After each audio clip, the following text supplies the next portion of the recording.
Hello Aries, Sun, Moon, Rising, and Venus signs. Kamusta kayo? Sana po ay nasa mabuti kayong kalagayan. Welcome back po sa Star Tarot. Kung bago kayo dito, welcome din kayo. Thank you sa inyong support. I truly appreciate it. God bless you all. Tignan natin ang mga messages ni Aries for today. Aries, paunang mensahe po ninyo ngayon ay 3 of Ariel. Napakaganda nito. Kasi meron kayong pagkakataon dito or a chance na magawa ninyo kung ano yung gusto ninyong gawin. Meron kayo ditong pagkakataon na binibigay para sa inyo para mag-explore kayo ng bagay, proyekto, something, na this is what you really love to do, no? At saka, maaaring mag-attract kayo din dito at this time ng mga partners, no? Sa kung anumang klaseng gagawin ninyo ito, trabaho man, proyekto, or new endeavor, or kung ano pa man, no? And this is also a time for you na aakyat na kayo sa ladder of success. Maaaring yung success na yan, magaganap din dahil din sa tulong ng mga makakapartner ninyo. Maaari din na the people around you are very helpful, very supportive of you. Kaya din isa din yan sa magiging factor ng inyong pagkakamit ng inyong tagumpay, no? Yung ganon. So, there could be collaborations and partnerships at this time din para sa inyo, Aries. We have 2 of Ariel. Meron tayong 3 of Ariel. Meron tayong 2 of Ariel.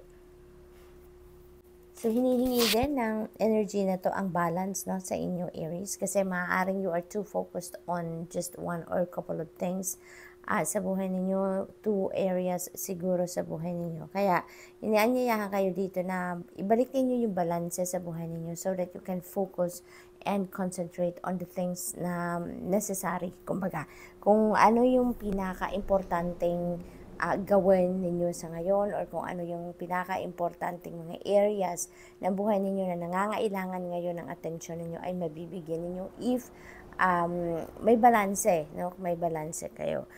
Tignan natin kung ano pa ang ganap for Aries. We have 10 of Michael. Ayan, so 10s are beautiful kasi 10s represents endings and beginnings. So, ibig sabihin dito, Aries, meron na kayong mga tatapusin dito, no? And these are the things or these are a situation din siguro or relationship, no?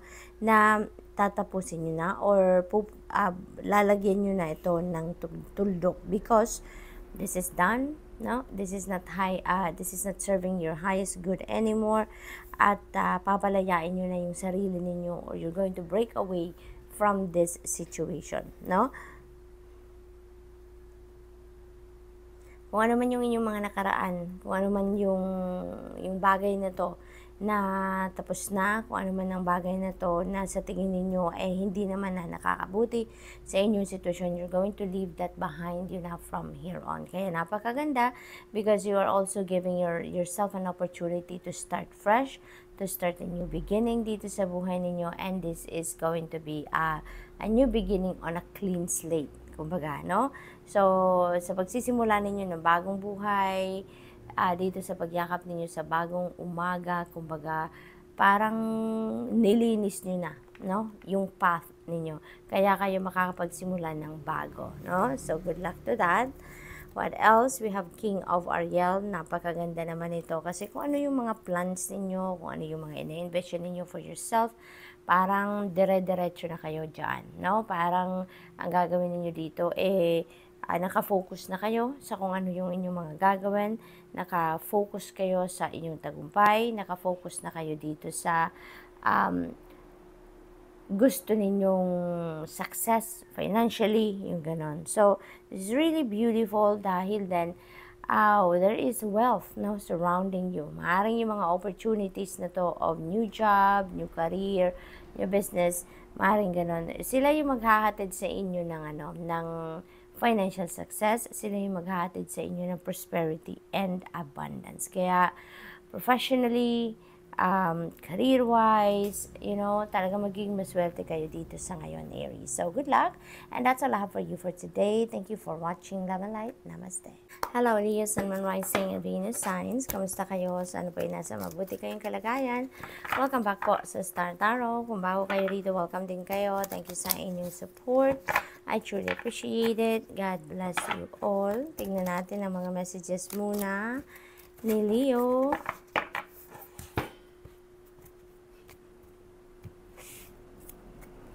Ang mensahe ninyo ay 8 of Michael. Ayan. So, maybe there is a restrictive energy surrounding you sa ngayon, Leo. Meron ditong pumipigil sa inyo gawin or ang gusto ninyo gawin or pumipigil sa inyo na maging kayo, yung ganun ba, no? Yung magawa ninyo kung ano yung gusto ninyo. So, that could be negative thoughts, no? That could be negative thoughts na maaaring yun ang namamayani sa isip ninyo. That could be also caused by other people. Maaaring may mga komento ang ibang tao sa inyo, may mga binabato sa inyo mga komento na, alam mo yun, yung parang instead na maging maganda, constructive, parang hindi ganun ang dating sa inyo. It could be negative, no?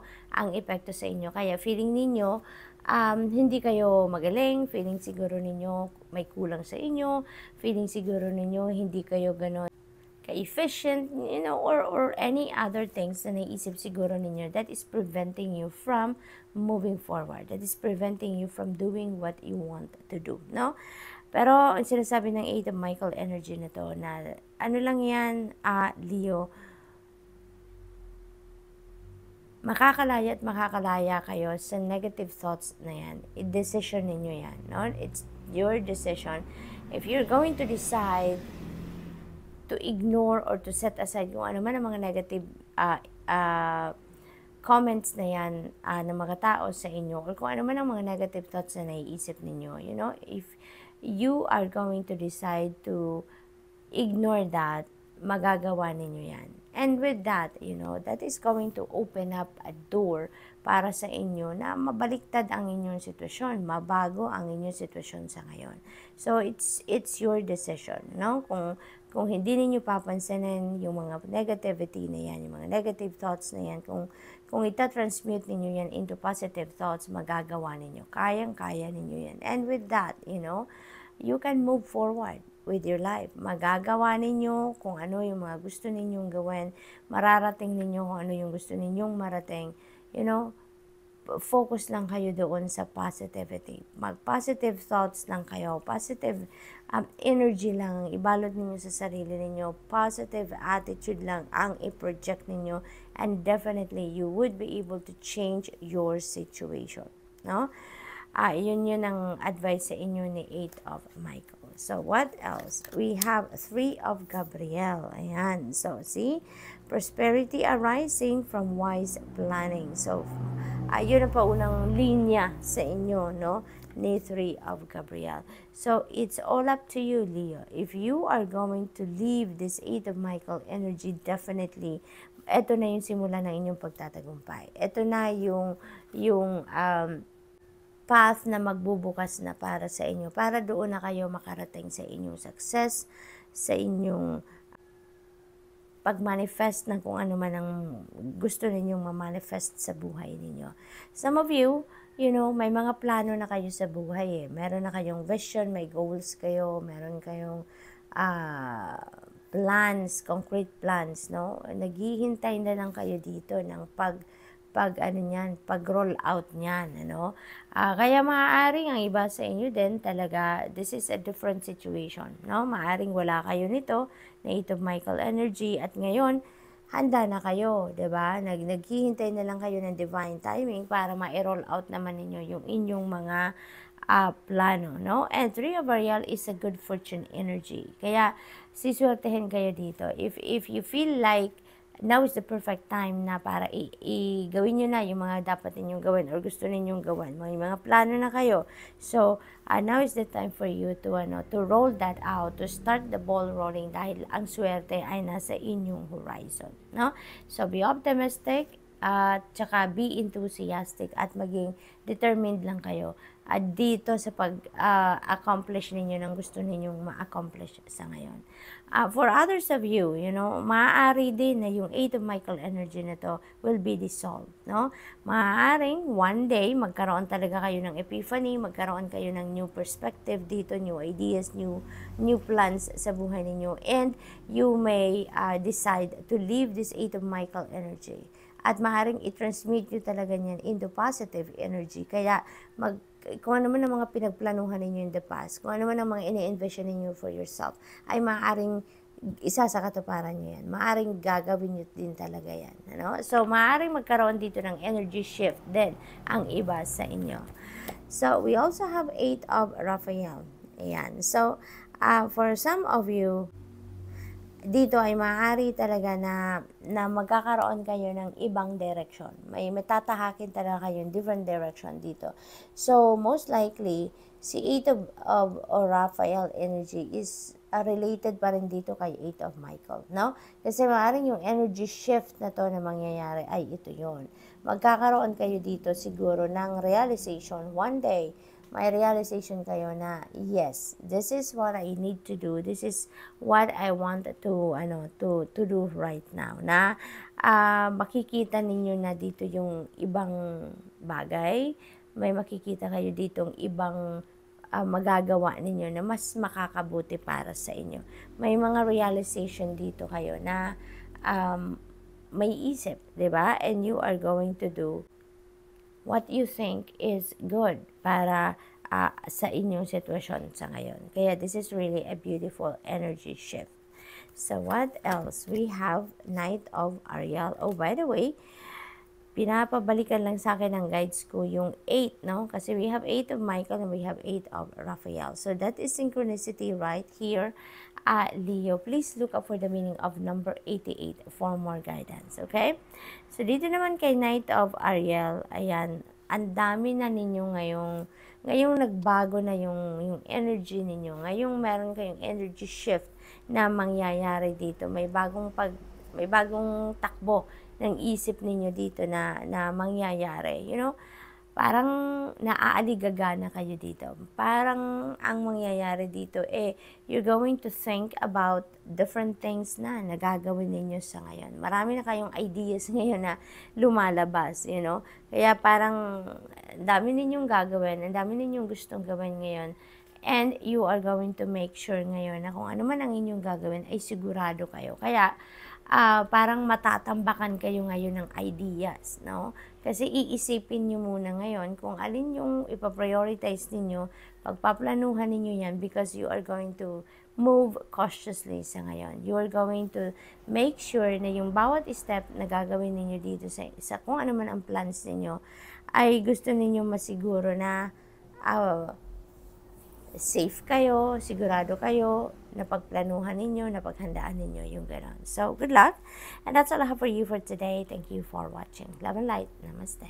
Hello, Sagittarius, Sun, Moon, Rising, and Venus signs. Kamusta kayo? Sana po nasa mabuti kayong kalagayan. Welcome back po sa Star Tarot. Kung bago kayo dito, welcome din kayo. Thank you sa inyong support. I truly appreciate it. God bless you all. Tignan natin ang mga messages ni Sag. Pauna mensahe ninyo ay Queen of Michael. Ayan. So, you know exactly what to do. Alam mo na ngayon kung ano yung dapat ninyong gawin.